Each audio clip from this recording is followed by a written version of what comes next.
Welcome to the Risk Forever channel guys, the channel which shares the most relevant tips and tricks on how to win at Risk, and improve your rank in no time.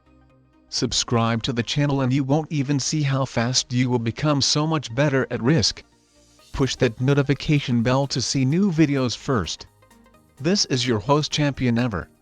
And today we are playing 4-player fixed card game on classic Risk map with manual setup on. Settings, alliances on. Balanced blitz dice rolls in 60 seconds per turn. This time I'm playing on my alternative account called Addison Bauer 32, which is intermediate rank at the time of recording. And my opponents are 2 intermediate rank players too, who are purple and blue, and 1 expert rank player who is orange. As always, wish me best of luck guys. It's another game with manual setup on and I don't have that much experience playing with it, but we will see how it goes. Since the orange player decided to go for Australia, I came up with the decision to go for South America, which is the second easiest continent to hold. I decided not to risk of going for a bigger continent as I'm playing with intermediates after all.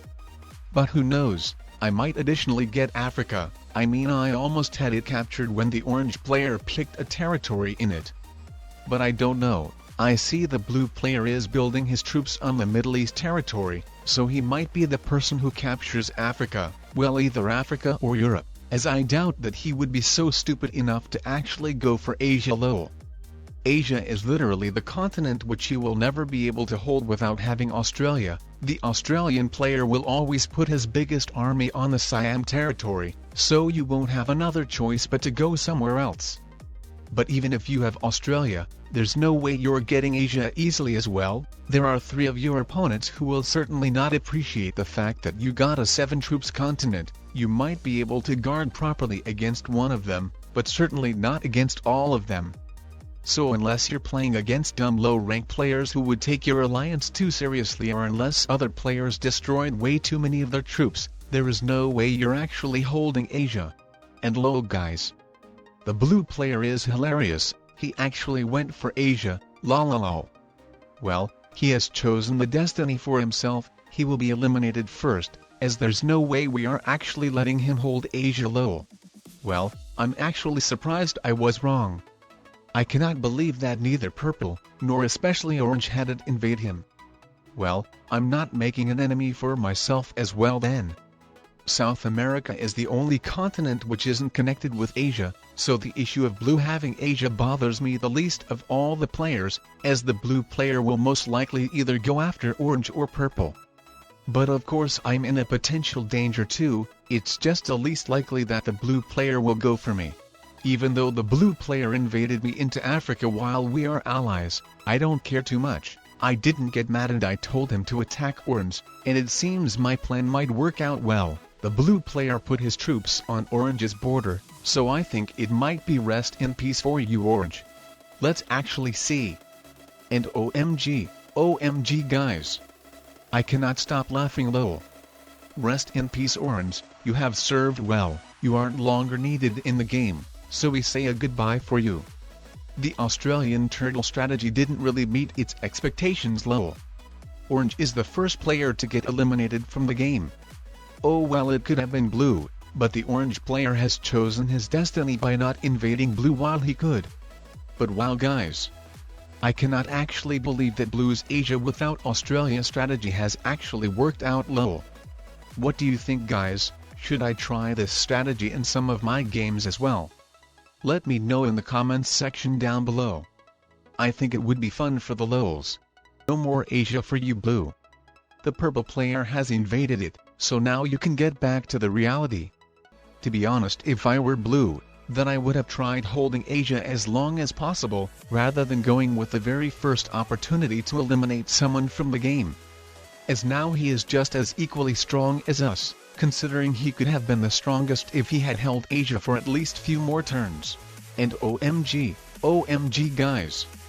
After taking the orange player out, the blue player continues his attacks crushing purple.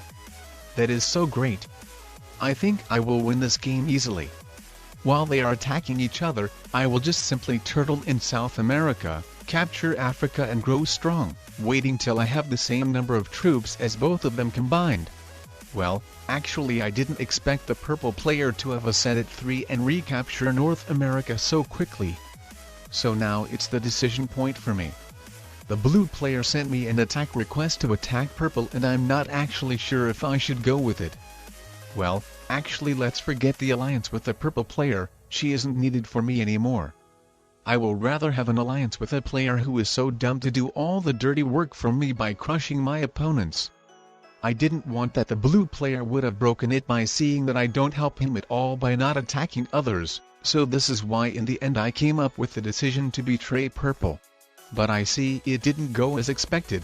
I thought the purple player will give up on North America, invading blue's Europe and my Africa, and going somewhere else.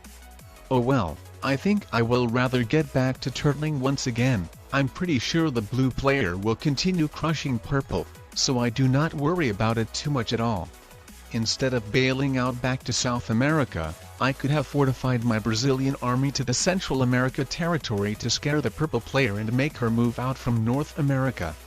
But I didn't want to risk of her potentially suiciding on me, so at the end I just went with turtling while knowing that the blue player will attack purple anyways.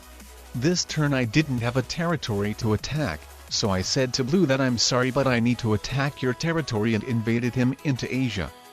The blue player did the same when he was invading my Africa in the beginning of the game, so I assume he shouldn't get mad. Well, too bad the purple player just added the troops on her army and skipped the turn, leaving her army at the same place it was, even though the blue player invaded her into North America. I noticed that the blue player fortified his Australian army to the Middle East territory next to me, instead of the Greenland territory to potentially take out purple. So I decided not to wait till the blue player has the same number of troops as I and purple combined, and invaded the blue player into all his continents, betraying him and making the alliance with the purple player again. So let's see what the purple player is actually going to do. Well, she just still continues building the army next to me and doesn't do anything else. Well, maybe it's a smart strategy, as she makes me invade the blue player and do all the dirty work by myself if I don't want to lose. Well, in any case it would be just so stupid to let blue hold all these continents, so I think the best way to prevent the blue player of having so much stuff is by moving to Australia, as otherwise eventually it can become very hard or even impossible for me to invade Asia without giving the advantage to the purple player. So let's actually see how the blue player is going to respond to that. And oh wow, I didn't expect that at all. The blue player has just made the move which disfavors me the most. As not only his Greenland's army was removed from purple's continent, but now I'm forced to crush these troops as well. I'm not that dumb to not invade blue. I saw what happened to the orange player, so I'm not making his mistakes.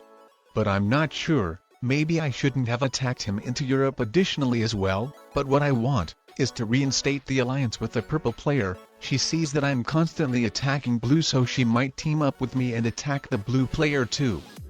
Yeah guys, the purple player isn't genuine about our alliance, she only accepted the alliance just for the sake of accepting it. But actually she still isn't happy that I betrayed her back then.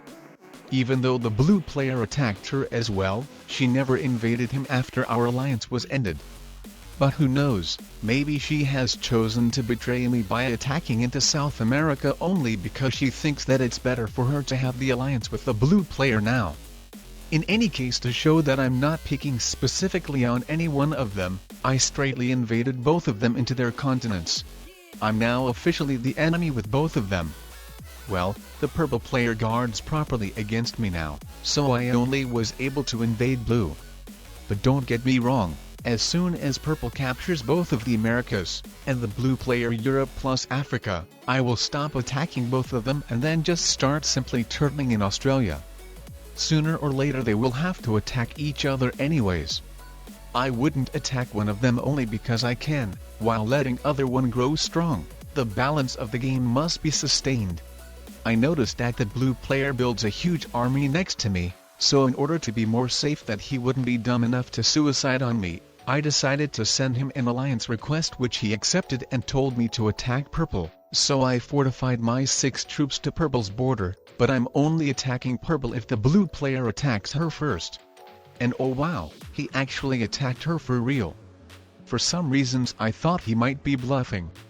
But it seems he is the man of his word, so since he is serious about it, I'm attacking the purple player as well. The purple player didn't care about our alliance much anyways, while the blue player tends to take it more or less seriously. So actually I'm better being the allies with the blue player. So not sure guys, actually I have two options now. If the blue player continues attacking purple, then I could continue as well. And the another option is to become totally neutral and let players deal by themselves. So I'm not sure with which option I should go for yet. But it might be worth to become neutral now. But OMG guys. I cannot actually believe that the purple player decided to suicide on me. That's what her angry emoji was probably for. But honestly I don't understand her logic. When she invaded my South America she was still having the alliance with me, she considered it to be fine, but when it came to me attacking her, she got angry and suicided on me. Also another example, it was more or less fine when blue attacked her, she didn't even invade blue back at some times. But for some reasons when it came to me attacking her, she treated me way differently. Well, maybe it's because the alliance thing, maybe she didn't have the alliance with blue at all so this is why potentially she didn't get mad at him, who knows, you should always play with low rank players carefully. In any case I really hate the players who suicide on you as soon as they lose their dominating position. For some reasons they think that it must be fine with others to let them grow strong. Anyways, as you saw, even after the purple player suicided on me, I was still trying to be reasonable and instead of suiciding on her back, I still tried to win seeing that we still had quite a good chance to restore the balance of the game. I moved my army back in the bottom of Australia, so she would be sure that I don't want to retaliate. I even sent an alliance request to her which she ironically accepted but then she still suicided on me again. Well, some of you might say that I could have blitzed her first and potentially guarantee the second place for myself, the game is ranked after all. But first of all I am not that kind of person, the suiciding is just lame, and probably should be only acceptable when it's obvious that you don't have any chances to win anymore at all. Secondly I don't care too much about the ranking points, and at the same time I don't understand the suiciders who purposely suicide for the second place as well. If ranking points are all they care, then they should just switch to playing 1 versus 1 games only, with those you can reach the Grandmaster rank with no struggle at all.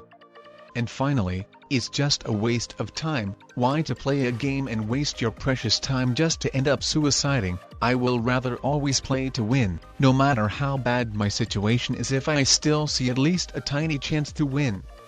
Well, if there's a stalemate situation which is going for ages or if I have to go, then I will leave the game rather than suiciding on someone ruining the game for them. So suicides are not for me. At the end, if you're a competitive player like me, the skill is what matters the most. Of course you can play for the second place, and in doing so, highly increase your rank, but it won't increase your skill a lot at all. Well, some of you might say that the fun time playing the game matters the most, but if so, then just don't ruin the fun for others just to bring it for yourselves, by suiciding on someone or doing something bad else. Thank you everyone. It was me Champion Ever. If you guys enjoyed watching this video, then I would recommend checking some of these out as well. Watching more videos will help you to progress so much faster. Highly increase your skills by simply watching Risk videos.